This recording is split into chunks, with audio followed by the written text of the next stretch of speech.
प्रश्न 3 अभी हल करेंगे। तो प्रश्न है, दिए गए प्रतिशत को साधारण व दशमलव भिन्नों में बदलिए और अपने उत्तर को सरलतम रूप में लिखिए। तो प्रश्न 3 का ए है 25%। 25%। तो कह रहा है कि दिए गए प्रतिशत को साधारण व दशमलव भिन्नों में बदलिए और अपने उत्तर को सरलतम रूप में लिखिए। तो देखिए 25% है तो इसको हम लिख सकते हैं 25/100। प्रतिशत हटाएंगे तो बटा में 100 आएगा। ठीक है, प्रतिशत हटाएंगे तो क्या आएगा, बटा में 100। जैसे प्रतिशत में बदलने के लिए भिन्न को क्या करते थे, 100 से गुना। अब ये प्रतिशत को हमें भिन्न में बदलना है तो 100 से भागा देना होगा, यानी प्रतिशत हटेगा तो क्या होगा, बटा में 100 आ जाएगा। तो 25/100 हो गया। अब देखिए 25 से 100 4 बार में कट जाता है, यानी भिन्न के रूप में हो जाएगा 1/4। 1/4। तो 1/4 ये तो हो गया साधारण भिन्न में। तो साधारण भिन्न में भी बदलने के लिए कह रहा है और दशमलव भिन्न में भी बदलने के लिए कह रहा है। तो 1/4 क्या हो गया, 25% का भिन्न हो गया, यानी 25% बराबर कितना हो जाएगा, 1/4 भिन्न के रूप में। अब इसको दशमलव भिन्न में बदलेंगे तो कितना आ जाएगा। तो देखिए 1 को 4 से भाग देंगे तो 0 अभी 1 तो लगेगा नहीं 4 से, तो दशमलव देंगे और दशमलव के पहले 0 दिया जाता है तो दशमलव देंगे तो ये 10 हो जाएगा, यानी 4 दूना 8 लगाएंगे तो 2 बार में लग जाएगा। 4 दूना 8, 10 में से 8 गया तो 2, फिर 0 देंगे तो 20 हो जाएगा। तो 4 5 20, यानी 0.25 आ जाएगा दशमलव भिन्न के रूप में, और भिन्न के रूप में हो गया 1/4। तो इसका 2 उत्तर आएगा, एक तो आएगा 1/4 और एक और हो जाएगा इसी को अगर इसी को दशमलव में बदलेंगे तो कितना आ जाएगा, 0.25। तो इसका उत्तर हो गया 1/4 और 0.25।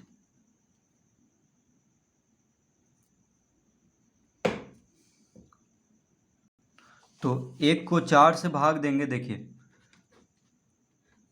1 को 4 से भाग देंगे तो 1 तो लगेगा नहीं, तो हम दशमलव देंगे तो यहाँ पे 0 आ जाएगा, यानी 4 दूना 8 लगाएंगे।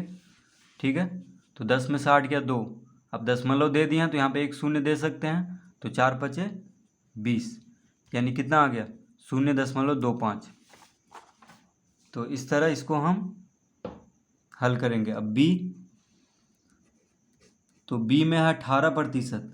कितना है, 18%। तो 18% है तो हम इसको लिख सकते हैं 18/100। प्रतिशत हटाएंगे तो बटा में 100 आ जाएगा,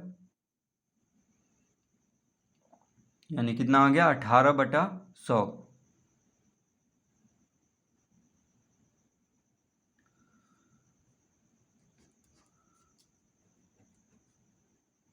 पहले देखिए हम इसको भिन्न दशमलव भिन्न में बदल लेते हैं। ठीक है, तो हम यहाँ पे भी दशमलव, ये 25/100 को सीधे दशमलव में लिख सकते थे 0.25। ठीक है, भाग देने की भी जरूरत नहीं है क्योंकि 1 पे 2 शून्य है। जैसे देखिए 18 को 100 से भाग देना है तो 1 पे 2 शून्य है, यानी दशमलव के बाद 2 अंक होना चाहिए।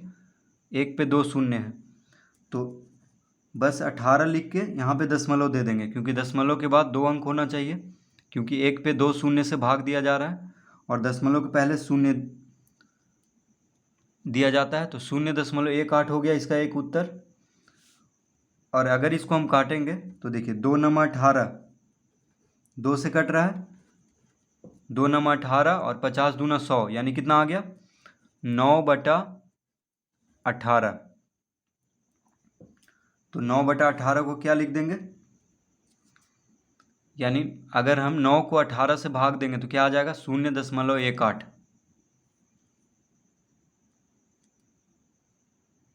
माफ़ कीजिएगा, हम यहाँ पे 18 गलती से लिख दिए। देखिए 2 से काटे हैं तो कितना, 2 नमा 18 और 50 दूना 100, यानी 9/50 आएगा भिन्न के रूप में, और इसको दशमलव भिन्न के रूप में कितना आ जाएगा, 0.18, क्योंकि 18 को 100 से भाग दिया जा रहा है तो 0.18 हो जाएगा। या ऐसे भी कर सकते हैं, 9 को अगर 50 से भाग देंगे तो कितना आएगा, 0.18। तो ये हम 18 को 100 से भाग देने में ज़्यादा आसानी होगा, इसलिए हम पहले ही इसको दशमलव बदल देंगे और फिर इसको काटेंगे तो कितना आ जाएगा, 9/50। यानी दशमलव भिन्न के रूप में हो गया 0.18, 18%, और भिन्न के रूप में हो गया 9/50। तो इस तरह इसको हल करेंगे। सी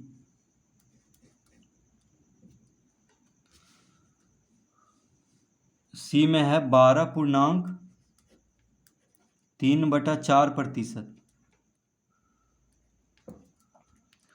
12.3/4%। तो देखिए पूर्णांक तोड़ेंगे तो कितना हो जाएगा, 12 चौक 48, ये दोनों गुना होता है तो 12 चौक 48, 48 में 3 जोड़ेंगे तो 49, 50, 51, यानी 51/4% हो गया। ठीक है, 12.3/4% क्या हो गया, 51/4%। अब देखिए प्रतिशत हटाएंगे तो बटा में 100 देना होगा, यानी ये हो जाएगा 51/4। तो प्रतिशत हटाते हैं तो क्या होता है, भाग 100 से भाग देना होता है, तो भागा 100 लिख देते हैं इसको। देखिए प्रतिशत में है 51/4 प्रतिशत में है, तो प्रतिशत हटाएंगे तो क्या हो जाएगा, भाग प्रतिशत हटाने पे 100 से भाग दिया जाता है, यानी 51/4 भागा 100 लिख देंगे तो कितना हो जाएगा, यानी ये हो जाएगा 51/4 गुना 1/100। देखिए भागा को गुना में बदलेंगे तो 100 क्या हो जाएगा, 1/100, यानी जो अंश है वो हर बन जाएगा, जो हर है वो अंश हो जाएगा। 100 का व्युत्क्रम 1/100 होता है, तो इस तरह लिख लेंगे, यानी ये हो जाएगा 51/400। 51/400। तो देखिए भिन्न के रूप में आ चुका है, 51 गुना 1 51, 4 गुना 100 400। तो इस तरह हम इसको लिख लेंगे, 51/4 प्रतिशत को प्रतिशत हटाएंगे तो 100 से भाग देना होगा, यानी हो जाएगा ये 51/400 भिन्न के रूप में। ठीक है, क्या हो जाएगा, भिन्न के रूप में। अब इसको अगर हम भाग देंगे, यानी 51 को 400 से भाग देंगे तो दशमलव भिन्न में कितना हो जाएगा, देखिए हम रफ पेज में भाग देते हैं तो 400 से 51, तो 0 पहले हमें दशमलव देना होगा क्योंकि 51 तो लगेगा नहीं 400 से, तो दशमलव देंगे तो कितना हो जाएगा, 510। तो एक बार में लग जाएगा अब, यानी 400 गुना 1 400, कितना बचा 110, कितना बचा 110। अब देखिए एक दशमलव दे दिए हैं तो हम एक शून्य अब दे सकते हैं, तो अब 2 बार में लग जाएगा, 400 दूना 800, 0 0 11 में से 8 गया 3, 300 आ गया। फिर एक शून्य दे सकते हैं तो 3000 हो गया। तो अब 7 बार में लग जाएगा, 7 चौक 28, यानी 7 चौक 28, तो 2800। 0 0 10 में से 8 गया 2। अब देखिए एक शून्य हम दे सकते हैं क्योंकि दशमलव एक दिया हुआ है वहाँ पे, तो 400 बचे 2000, यानी कितना आ गया, 0.1275। तो इसको दशमलव भिन्न में क्या लिख लेंगे, 0.1275।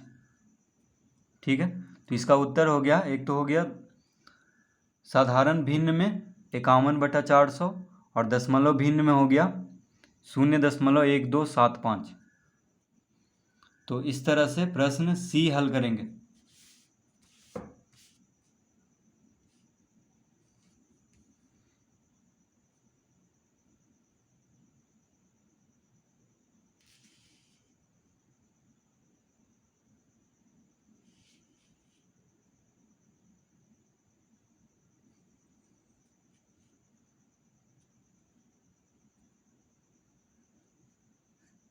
प्रश्न डी,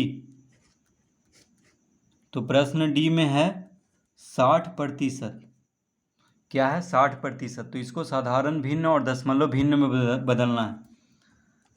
तो प्रतिशत को हटाएंगे तो बटा में 100, यानी 100 से भाग देना होगा। तो इसको लिख देंगे 60/100। ठीक है, 60/100। तो देखिए अगर हम इसको, ये 10, एक शून्य से एक शून्य कट गया। ठीक है, तो 6/10 आ गया। कितना आ गया? 6/10। तो इसको अगर हम दशमलव में बदल दें पहले तो हो जाएगा, देखिए 6 को 10 से भाग देना है, यानी एक पे एक शून्य है। तो एक पे एक शून्य है तो दशमलव के बाद एक अंक होना चाहिए, यानी 6 के पहले दशमलव लगा देंगे और दशमलव के पहले शून्य लगाया जाता है। तो देखिए दशमलव भिन्न में तो हम ला दिए हैं बहुत ही आसानी से, 0.6। अब इसको काटेंगे, 2 से कट रहा है, 6 और 10, 2 तिया 6, 2 पचे 10।